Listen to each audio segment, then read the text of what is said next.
know it. Fellas, grab your ladies if your lady fine. Tell her she don't want for life.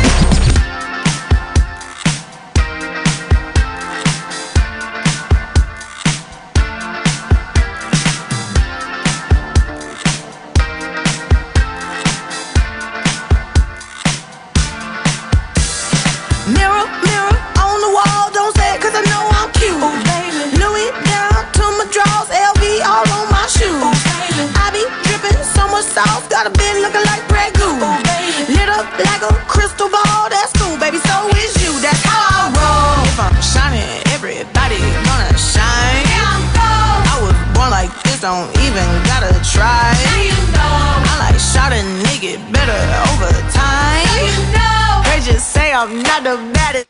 You lie. It ain't my fault that I'm out here getting loose. Gotta blame it on the goose. Gotta blame it on my juice, baby. Whoa! It's so great to work with a professional DJ. Thank you, DJ Annie, for playing us in. Thank you. Welcome, everybody, to our youth leadership event. This is the Teen Discussion Forum and Q&A with our Florida House Representative, Anna V. Eskamani, and our panelist of teens. I'm gonna go through and introduce our teens first, and then we'll end with the representative. All right, so I'm Jen Arkey. I'll be your host today, co-director of Gainesville Girls Rock Camp, and we're really excited to have so many of our community friends here with us today. So let's see, we've got our stage manager, Katie, doing all the tech. That's Katie. Thank you so much, Katie, for being here and driving the spaceship.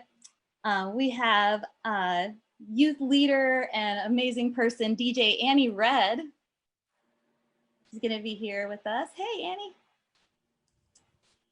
We have Bailey. Hi. It's one of our great teen campers, Bailey. We also have Marcy. Hi. Hi, Marcy. Thanks for being here with us today. And we have Avery. Hello. All right, thanks for being here. And then that brings us to the representative, House of Representatives, Anna V. Eskamani, the world. Thank you so much for taking the time to be here with us today. It's an honor, Janarki. Thank you for the invitation and for your leadership and for everyone's work. This is such an incredible organization, and it's so important to let, especially our young people, be loud and be fierce and take up space. And so I love everything y'all do, and I'm so excited to be part of this. Oh, well, thank you so much. I know you're a fellow Florida kid, grew up in Orlando, went to college there, worked for Planned Parenthood. Mm-hmm. I know that you support and are an advocate for women's issues and funding public education, arts and culture, environmental issues. So all the things that we love. Thank you. Yeah, thanks so much for the work you do. Also, a quick, a little cool fact, aside from having an article in Teen Vogue and you know, cool things like that, I know that one of the Florida bands made some T-shirts, like some punk T-shirts to support Anna V. And they're Gainesville based, yeah. Yeah, the band Dikembe. So that was, I was like, you cool.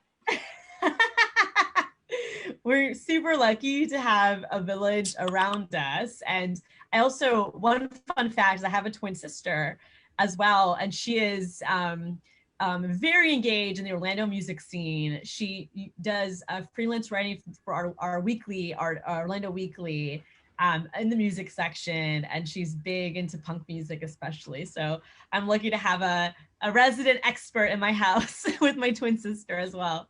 Oh my gosh, I have to send her my demo tapes. Yes, you need to. Well, thanks. All right. So do we want to start the slideshow now? That's perfect. Yeah. Did you want me to share, or is our stage manager? Oh, amazing. Y'all are fantastic. Yes. And thank you, Coral, for making this beautiful slideshow for us. Oh my gosh. Yeah. It's amazingly well done. Well, it's such an honor to join y'all. We're going to do a quick presentation just to kind of set the stage a little bit when it comes to who I am, but also, the ultimate question we have is, how do young people get involved in politics, even if they're not old enough yet to vote? And that's a pretty common question we get a lot, especially since here in District 47, where I serve, we have such an incredibly engaged community of young people. March for Our Lives, ignited teens from across the country to care about policy. Climate change, another issue that has really seen a youth-led movement behind it. But there's often the question of, what can I do if I can't vote? And so that's going to be the core of today's conversation. I'm really excited for the teen panel to see what our fellow teens here have to say and what their ideas are too. And so going to the next slide, just kind of covering a little bit more about me, meet the rep. I think Janarki did a good job in highlighting, some of the issues that I care about. Just to re-stress that, I come from really humble beginnings. And so I was born and raised in Orlando. I'm the daughter of working class immigrants. My parents came from two different parts of Iran, but met in Orlando. I mentioned my twin sister, my older brother. My pronouns are she, her, hers as well. And I grew up going to public schools. We did not have a lot of money in my family, but we had a whole lot of love. And my parents worked really hard to create a future for their kids where we wouldn't have to struggle as much as they did. Now, unfortunately, my family has navigated, like many of our families, a lot of different ups and downs. And for me, my mom actually passed away when I was about 13 years old. So I really do have a deep passion and commitment to our young people, and especially our girls, because, for me, I lost my mom at a really young age. I lost a person that was going to be my go-to for things around healthy relationships and dating and your body changing and like what to do in those cases happen. What happens if you're not comfortable with those changes? And so I found a lot of support in my teachers. I found a lot of support when I went to Planned Parenthood as an 18-year-old, looking for support in some of those really important growing conversations.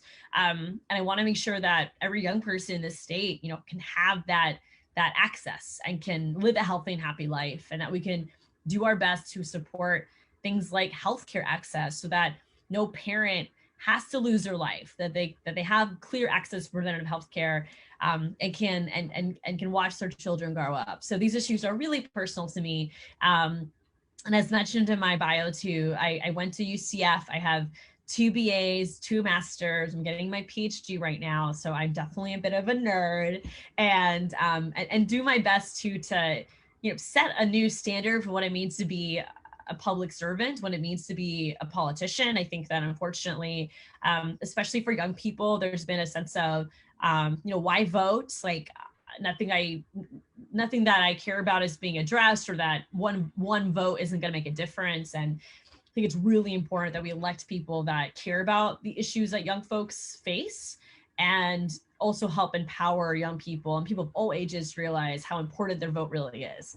And so going to the next slide, a lot of attention goes to national politics. And just for the record, I do think that there's obviously, for good reason, a lot of attention at the national political level, right? We have President Trump, we have Congress, a lot of big and important issues are discussed, debated, stalled, or passed out of the federal level. Of course, we have so much attention on the Supreme Court of the United States as well, with right now facing the hearing of the soon to be Supreme Court Justice Amy Coney Barrett. And so the federal level deserves the attention it gets, and we should always be engaged at national civics. But what I will say is that local and statewide politics matter too. And there's many reasons for that. The first one that comes to mind is that the personal is political. That is a well-known feminist mantra. And for me, that means that every part of my life and of my identity has some sort of connection to politics. but the politics that are happening in your state or in your neighborhood are going to touch your life more directly every single day. So whether it's funding for public education, whether it's funding for public transportation or for good streets, whether it's issues around Black Lives Matter and taking on the challenges that we face with mass incarceration, police brutality. These are all decisions and issues that can be solved and addressed at a city level, a county level, and at a state level. Same thing for the environment. Florida has their own Department of Environmental Protection, which has been historically a rubber stamp for developers, a rubber stamp for polluters, not actually stopping these issues, but really allowing it to happen. And that's because we haven't had really strong leaders at a state level who prioritize these type of issues. So local and statewide politics really do matter because it's touching your life every single day.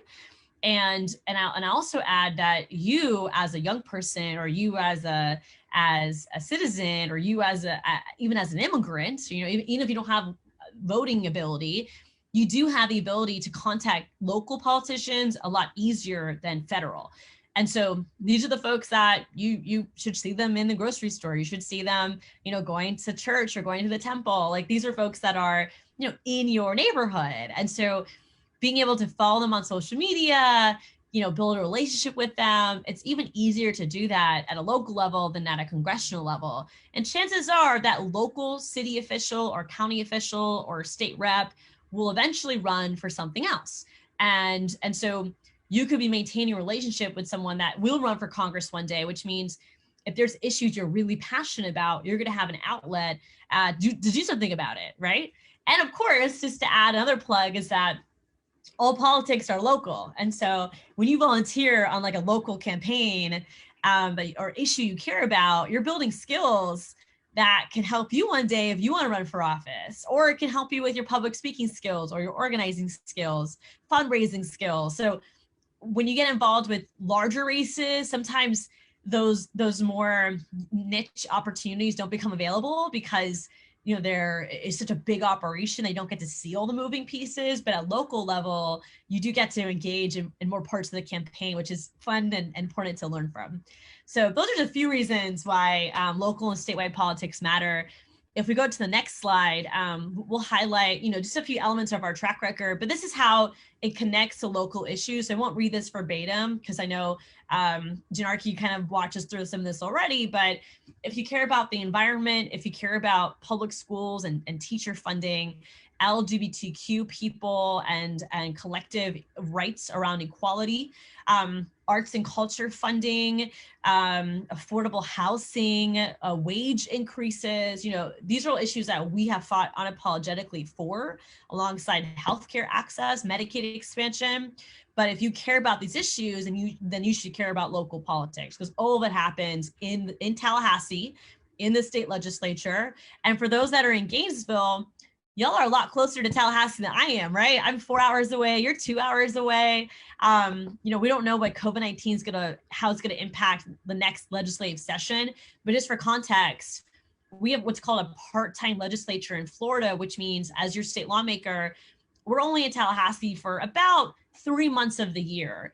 And during those 3 months, that's when these type of issues are debated. These type of issues are potentially either move forward or bad bills move forward that we have to stop. For example, the last legislative session, there was a major transphobic piece of legislation attacking trans youth that got a hearing in the Florida House, in the chamber where I serve, and we organized against it.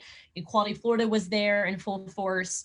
We stopped the bill, but it's going to be filed again. We already know it's going to be filed again. So we have so much work to do just to organize at a local level to fight back against these terrible, offensive, and dangerous pieces of legislation so that we can push forward equity for all and make sure that folks can live life as their authentic selves versus face this type of political harassment alongside its real life implications when it comes to your happiness and your mental health.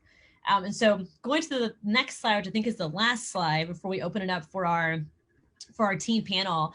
So how to get involved with campaigns. I kind of alluded this already, but there are so many ways that young people can get involved with campaigns and to really help get out the vote, even if you can't vote yet, right? So first of all, just helping your friends and family make a plan to vote. And everyone should remember that there are typically 3 ways you can vote here in Florida: by mail, early vote, and on election day. And so election day is always the first Tuesday in November for the general election. And then it's going to be usually in August when it comes to our primaries. And I always tell folks that election day should be your last option, right? You save that for your last because you have other chances to vote. Vote by mail is basically doing it from home. You have a ballot that you fill out, you mail it back, or you drop it off. But either way, you do it in privacy of your own home. And then early vote is open right now in 51 counties across Florida. I don't know if Alachua County has early vote already, but early vote lets you basically vote early. You go to different polling locations. You can go to any location to vote in your county, and it helps you get out of the way before election day shows up.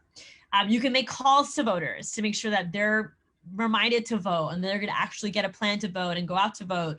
You can do no contact literature drops during COVID-19. Many of us are not canvassing or knocking on doors right now, but we are going to doors and leaving literature. And we have so many high school students, by the way, who join us for this. And it's fun and it's easy and it's really, really impactful. And during the COVID era, to still remind folks of who their candidates are.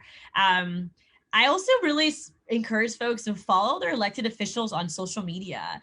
Most of us are on Instagram. Most of us are on Twitter, Facebook. I'm on TikTok now.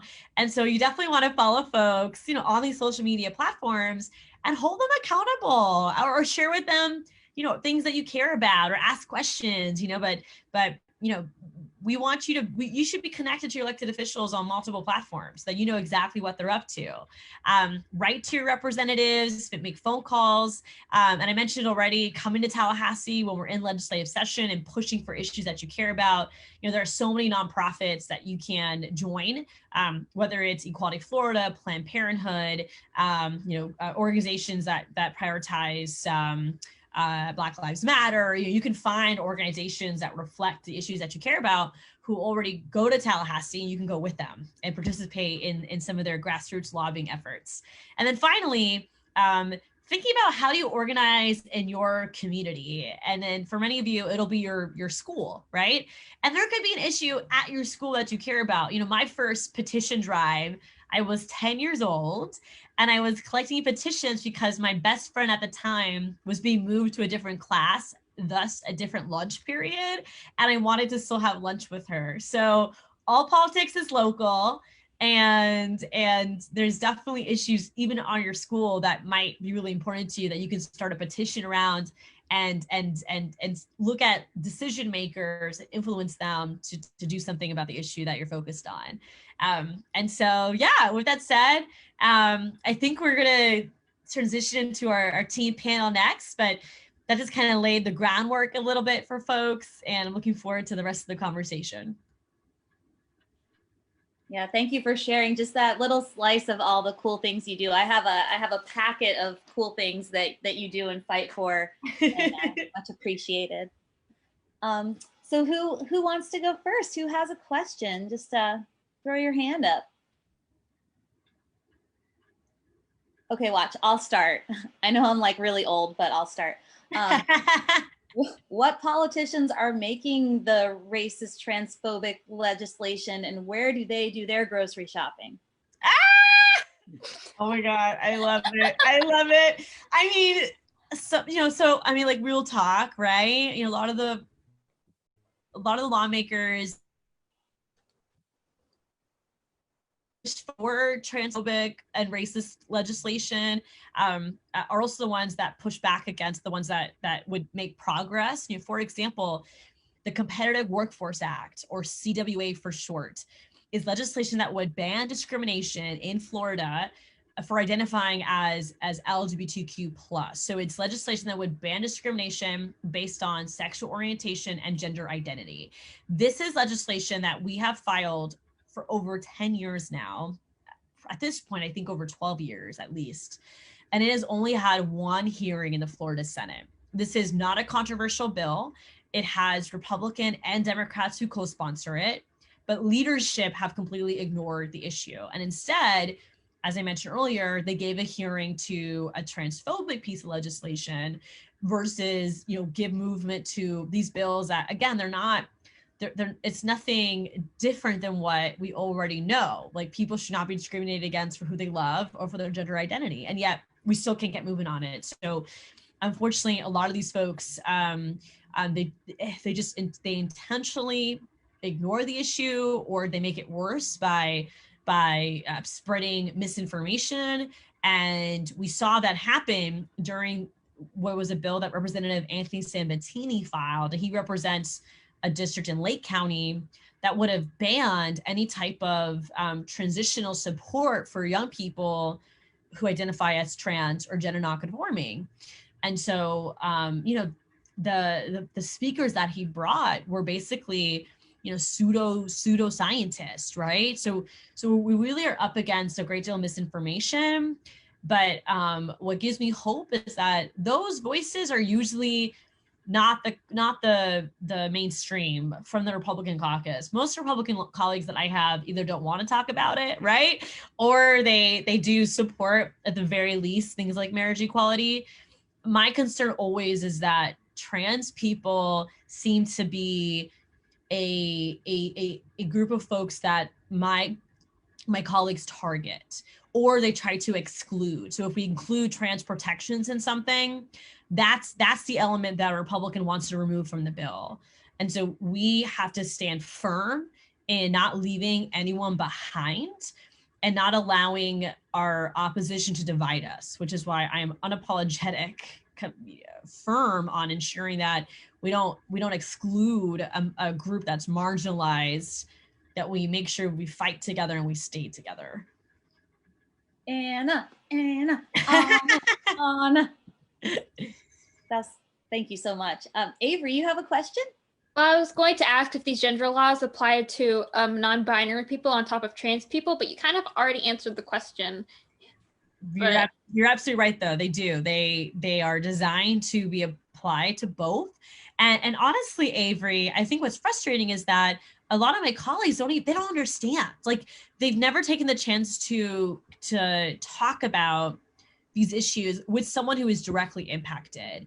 And I have to tell y'all, one of the bravest moments when this bill was being heard in committee and was a trans youth from my district who shared his story, and he's around your age too. And it was just so incredibly brave. And actually another lawmaker, her name is Representative Amy Mercado. She has a trans daughter. And so she shared her story as a mom of a trans daughter. And just, it was just so personal for people. And that's ultimately why I think the bill didn't move. Is we were able to center the conversation on directly impacted people, and to show to these fellow lawmakers that this is not a fight you want to have, because we are strong, we are united, and really just almost shame them, right? Like, how dare you attack our trans kids? And I think that was it's so important that folks share their stories and parents show up in a meaningful way, because unfortunately, for many of these lawmakers, I don't think they've ever met someone that identifies as trans or gender nonconforming or non-binary. To that point, even thinking about HIV prevention, very important issue for all of us. Florida continues to have communities of high HIV transmission rates. When I speak to our HIV community of advocates and those who live with HIV, you find that many politicians, they don't realize that there are folks, in their districts that live with HIV, and that many of our policies criminalize those that live with HIV, and we have to address those. We have to change those. But if they don't put themselves in your shoes, then the impression is that you don't exist, right? So we have to continue to lift up personal stories, and I do think that the bravery of those that do share is not only inspirational, but it's quite impactful. Cool. I think Annie's got a question, and then we'll shoot back to Avery. Yeah, so personally, I live in Brooklyn. I'm born in Brooklyn, New York. So I'm sure there's issues that are similar because here COVID cases are going up. So Right. and also police brutality are two big things here. So I want to know what are some issues that you face with those or are handling with in Great Florida. question, DJ Annie. Yeah, and hello. Hello from Brooklyn. You're so cool. We love that. I love that. Those issues are both very real for Florida too. Absolutely. I mean, when it comes to COVID-19, Florida's done a really poor job in managing the pandemic. I mean, our governor has just completely reopened the state, but people don't feel safe coming to Florida because of how loose we've been in managing the pandemic. And so as a result, we continue to see a lack of visitors to our state, and we are a major tourism state. We rely heavily on revenue from visitors. Of course, we've seen the educational environment be very challenging for families. Some families are choosing to send their students back to school, even though they don't feel safe doing that, but they don't have a choice because they have to go back to work. You know, there's so many dynamics that have created some very real challenges. And I think one of the biggest struggles we've had is with the unemployment system.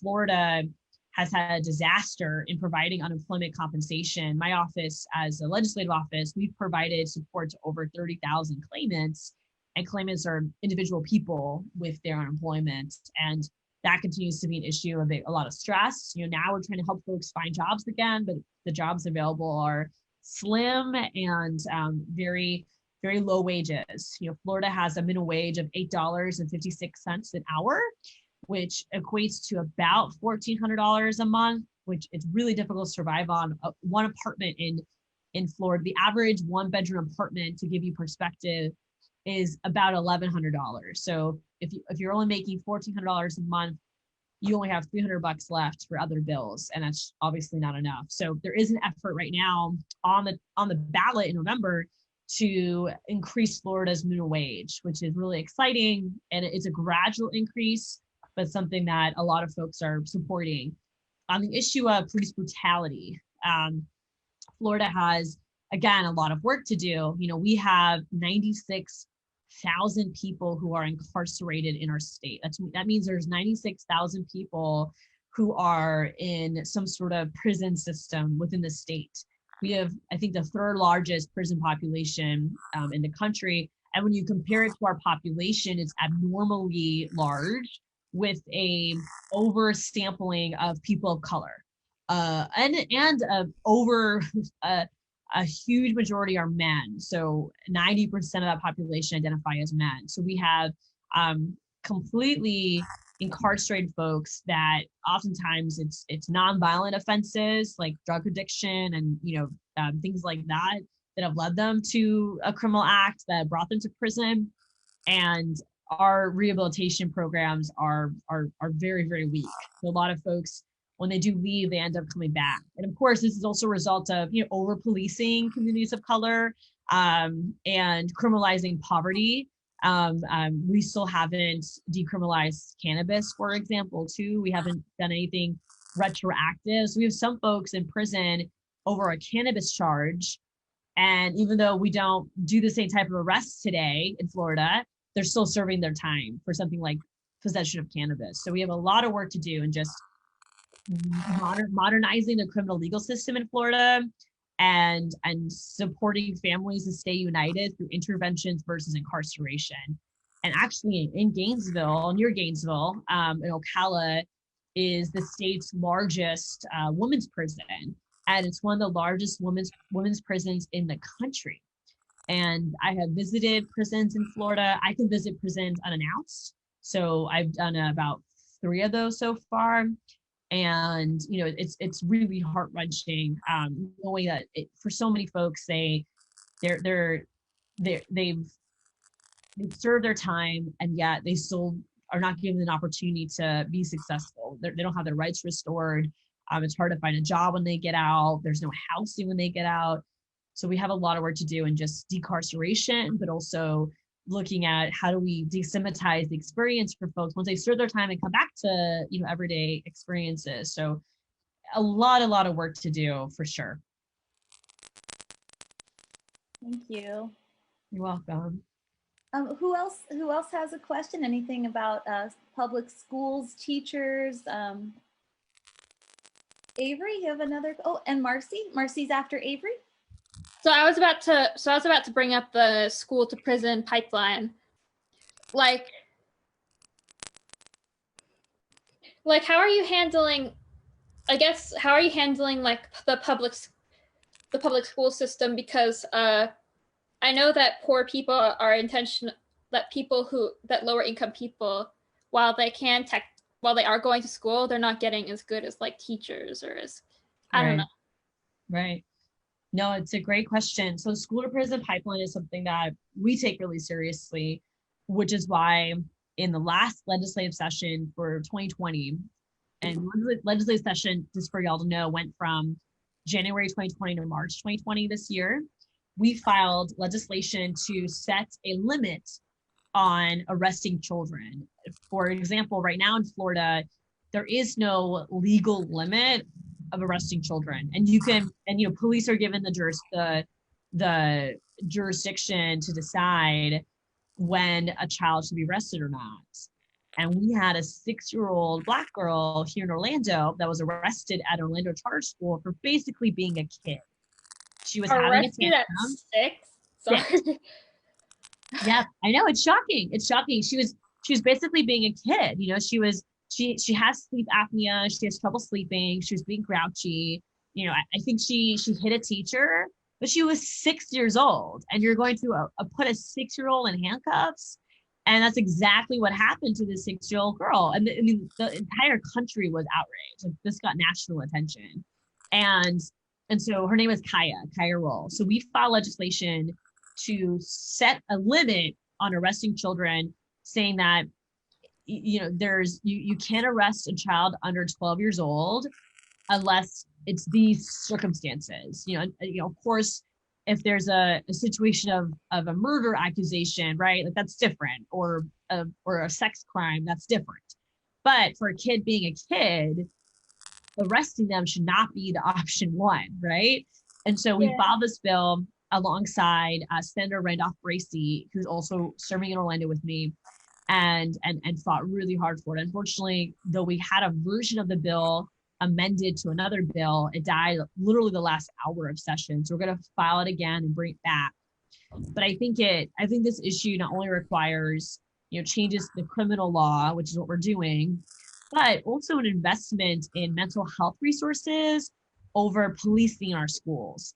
And that's the issue, is that after Parkland happened, the gut reaction of the legislature was to put armed police into our schools, which has had a changing effect in the sense that it's also put these law enforcement officers that are really not trained to work with children in an environment with children that can actually lead to more arrests versus intervention and trust building and preventing the next mass shooting. Because unfortunately, it takes mental health resources to help detect when something is wrong with a kid that could lead them to committing a deeply violent act.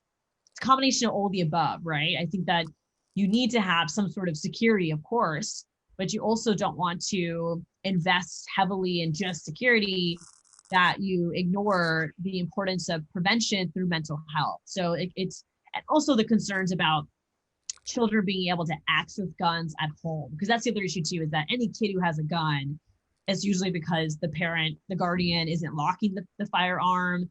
And so, even just education and gun safety laws to help make sure that if parents are gun owners, that the guns are stored and not left hanging around for a kid to pick it up and hurt themselves or hurt someone else around them.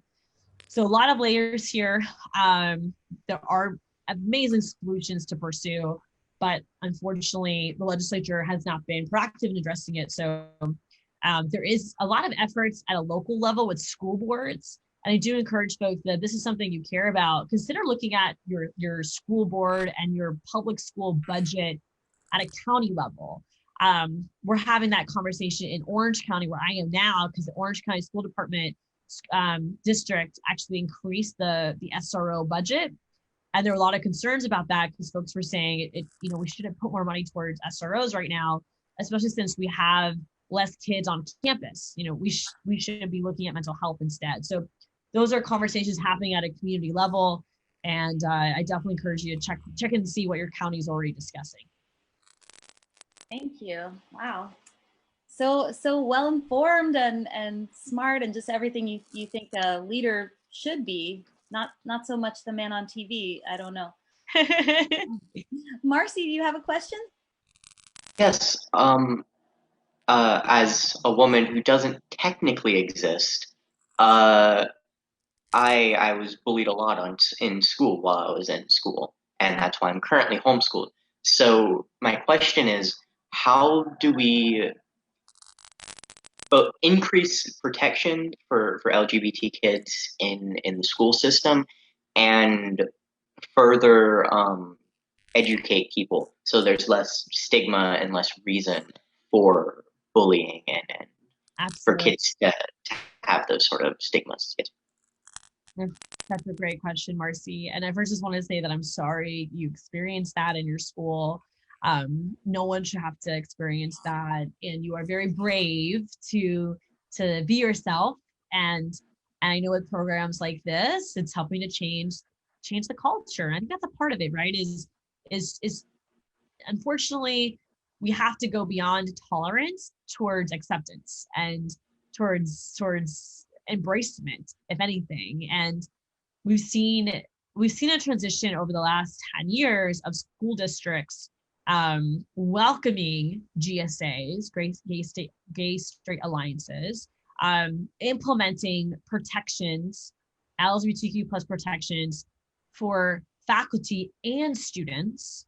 And we've seen the implementation of curriculum that embraces human sexuality, that embraces gender being a spectrum, and uses the best science and medicine to understand these issues versus what have been essentially just myths perpetuated by the status quo of what sexuality and gender are. And candidly, when I went to Orange County Public Schools, I had absence-only education in my school, which basically also meant that we didn't talk about consent or healthy relationships. We didn't talk about any of that. And that curriculum was also very heteronormative, right? So that curriculum was also very much, you get married with a woman and a man, and that's it, and that was my education. I kid you not, in 2006, right? It was only 14 years ago, where we were still having that was the standard, right? And actually, one of the issues that we fought really hard this past session was to ban discrimination for LGBTQ plus identity within the private school setting, because we have many private schools that get public money, and they can still discriminate. They can totally reject kids and their parents if they identify as LGBTQ plus, and they're getting public dollars to do it. So to Harvard question though, I think again, a lot of that happens at a local level. I think you need school board districts to pass non-discrimination policies, and you need teachers to be trained on inclusivity. And that training also needs to be applied to sharing it to students. And I'm always a big fan of peer-to-peer programs. I think that when you can, train fellow students to be the advocates, to train other students, I think that makes a really big difference in having the education really stick. Because it's one thing if a teacher is telling you something, it's something else when it's a peer, when it's your friend that's telling you, hey, do you know about, gender pronouns, and just trying to embrace, those parts of living life. So we have a lot of work to do. I've already given a few plugs to Equality Florida, but I'm going to do it again because Equality Florida actually has an entire Safer Schools program, and they have coordinators that train educators to be the best accomplice to the LGBTQ plus community. And I say accomplice because I find the word ally to be too transactional, because it's we don't want you just to come out to Pride. We want you to fight for these issues and stand shoulder to shoulder with LGBTQ plus folks. And that's what an accomplice does.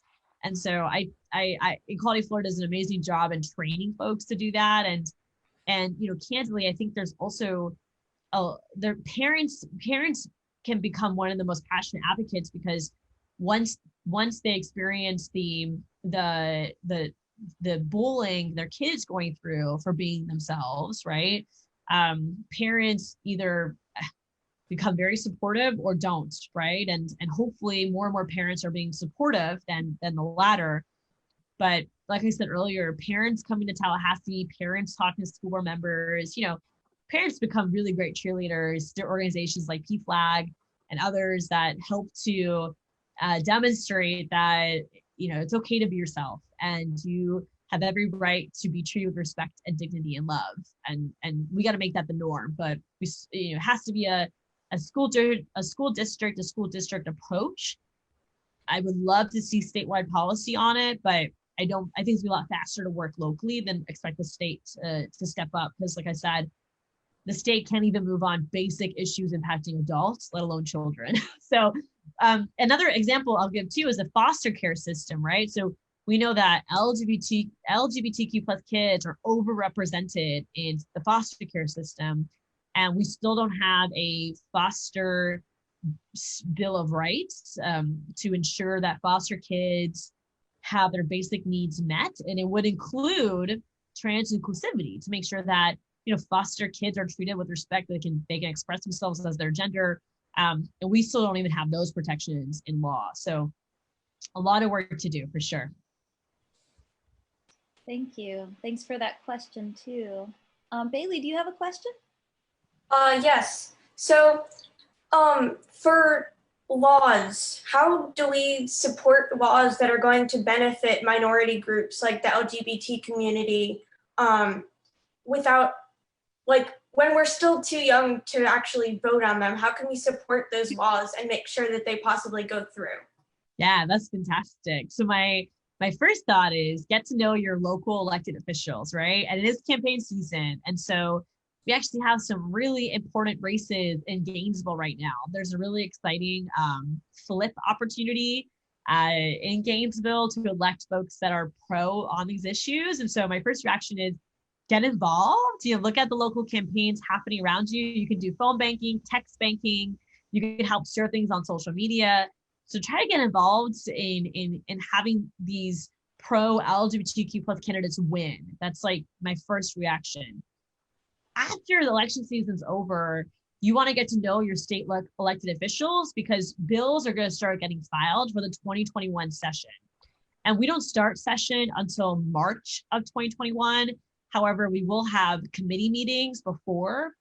And I can guarantee you that the Competitive Workforce Act, the bill I mentioned earlier, will be filed. I'm likely to file a legislation to repeal what's called panic defense, which has been used in other states to defend the murder of trans people. And so we're going to file a repealer of that to get it out of Florida law. And so you're going to see a lot of bills get filed. So basically you want to track these bills, follow their process. You want to call lawmakers who have the power to put these bills on committee agendas. And I can't think of a better organization, like I said earlier, than Equality Florida, because Equality Florida gives you the alerts. You can sign up for their email alerts. They'll give you updates. They'll tell you, hey, we need you to make phone calls into this legislative office. We need you to come to Tallahassee with us. And so I definitely encourage you to also, any local organization that's doing LGBTQ plus outreach, they likely also are keeping track of the legislative process. It can help make it easier for you to express yourself in that way. But definitely, get involved in the campaign trail. And then after that, legislative session will be ramping up. And so look at the bills being filed, contact lawmakers that can help move the bill forward, tell your lawmaker to be a sponsor of the legislation. So there's a lot of steps you can take locally to push forward the good bills. And then when it comes to stopping bad bills, very much the same tactics, right? You're calling lawmakers, instead of asking them to support something, you're asking them to oppose something. And like I said, there's a lot of great organizations out there that can give you all the mechanics of it, so you don't have to be overwhelmed by the amount of information and by some of the wonkiness of the process. Also, if you're young and you have a lot of social media power, then use that TikTok for good. Totally, 100%. Does anybody else have any final questions before we go to the end segment? Okay, these were all great questions. Like I would like for us to be able to hang out some more and do it again and just keep the conversation going. But thanks so much for giving us this time out of your very busy day to all the teens who were doing school, and also to our representative. Absolutely. I appreciate all of y'all and so excited to watch you continue to grow as leaders. And what can we do to make sure that that you get to be president? How can we get you in that president chair? The best thing we can all do is just help get out the vote. So let's do that. Tell your parents, tell your friends who are over 18, like, please don't put this one out. Yeah, vote blue and vote. And early voting is so easy. It hasn't been crowded. It's just, you slide in whenever it's convenient for you, and you have like 2 weeks to do it. So that's great. Thanks everybody so much for being here. We're gonna hang out, and DJ Annie is gonna play us out with a little dance party, and then when we're done, everybody just hang out for a minute so we can say goodbye backstage. All right, let's go. This is #1 champion sound. Yeah, Estelle, we about to get down. Who the hottest in the world right now? Just touched down in London town.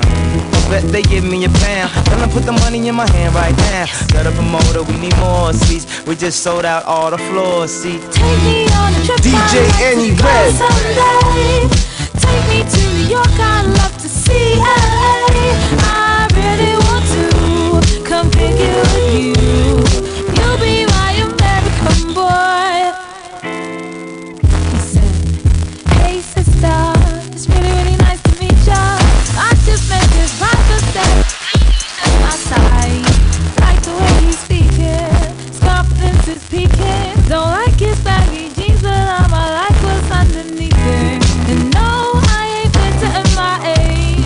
I heard that Cali never rains to New York's far away.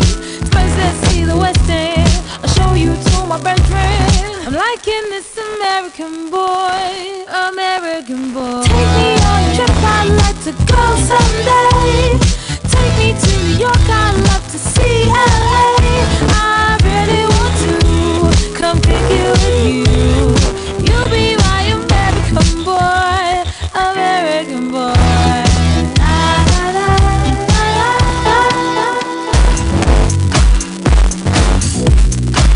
To our best board member, Becca Peters, thank you for organizing this event. So sweet, bring the fun, set the night light. Shoes on, keeping them on, cup of milk, let's rock and roll. Kink out, get the drum running on like a rolling stone. Sing song when I'm walking home, jump up to the top of the brown. Ding dong, call me on my phone, nice tea and I got my ping pong. This is heavy, can't hit bass, roll, I'm ready. Life is stress, honey, get this bitch straight like money. This go, all alone, I'm into that. I'm diamond, you know I glow. Hey, so let's go. 'Cause I'm in the stars tonight. So if you bring the fire, set the night light. DJ Annie Red.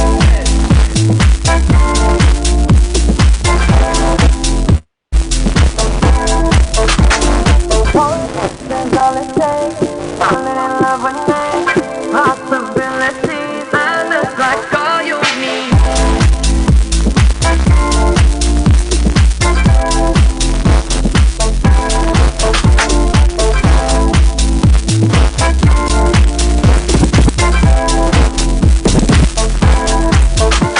Let me take the night, I'll love real easy. And I know that you still wanna see me. The Sunday morning music real loud.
Don't show up, don't come out, don't start caring about me now.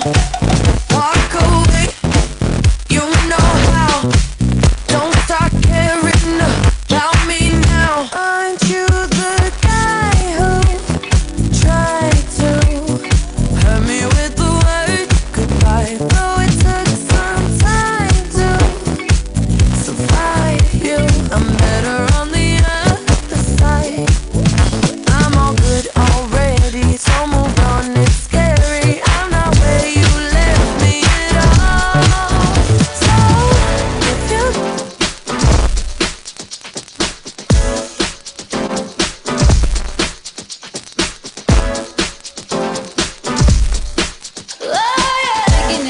picking it up. Loving, I'm living, so we turn it up. Yeah, we turning it up. Ain't got no tears in my body. I ran up, but boy, I like it. I like it. I like it. Don't matter how, what, when, who tries it. We out here vibing. We vibing. We vibing. Even when it's raining down, can't stop, so shut your mouth. Yeah. And if you don't know, then I know it, babe. No, babe. Yeah. Right now, I'm in a state of mind. I wanna be in like all the time. Ain't got no tears to cry. So I'm picking it up, picking it up. And I'm living, I'm picking it up. I just want you to come with me. We are the night of mentality. Ain't got no, no, no, no, no,